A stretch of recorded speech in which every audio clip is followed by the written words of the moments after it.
হারামজাদা পোলাহান আমার জীবনটা শেষ করে রাখাইছে। হ্যাঁ, এত বেলা এগুলো আমার বাপ নিয়ে আসলো জুতাই না। হারামজাদা পোলাহান আজকে বাড়ি যে এলো এসছে। ড্যাডি ড্যাডি কি তোমার নাকি ভাত নিয়ে আইছি। ভাত আনছা? হ্যাঁ বেলা কম হয়েছে রে, আর তুই ড্যাডি সুদাস, খালি ড্যাডি সুদাস। আব্বা কইতে তোর গুদ মারে না, খালি ড্যাডি ঠিক আছে ড্যাডি, আমি আব্বা কম তোমার আজকে। হ্যাঁ দেখছি আব্বা গুলো কত শান্তি লাগে আমার। আব্বা তাহলে আসো খায়া যাই। নু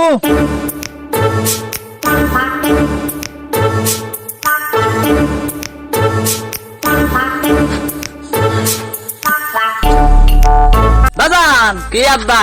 তাইলে এই যে সারা রাত পরে তোর দেখলাম না, তুই আসলি কনে? তোমার মারিব কালে। কি বাড়ি 4-5টা রুম, তুই আর মায়ের গল থাকস? তুই বড় হস নাই? তুই আমার মায়ের হাতে থাকস, তুই আর বড় হস নাই? কে আমার কি ছোট মনে হয় না তোমার? তুমি বড় নাই, তুমি আমার মায়ের হাতে থাকো। শালার বেটা, শালার বেটা, তোর মায়ের আমি বিয়া করছি না? তুমি আমার মায়ের হাতে থাকো, আমি তোমার মায়ের হাতে। সত এই বুলা তো আমার না, এই বুলা তো খাইছে, এই বুলা আমি জন্ম দেয় নাই। শালার বেটা, এই বুলা আমি জন্ম দেয় নাই, এই বুলা আমার না, এই বুলা আমি জন্ম দেয় নাই।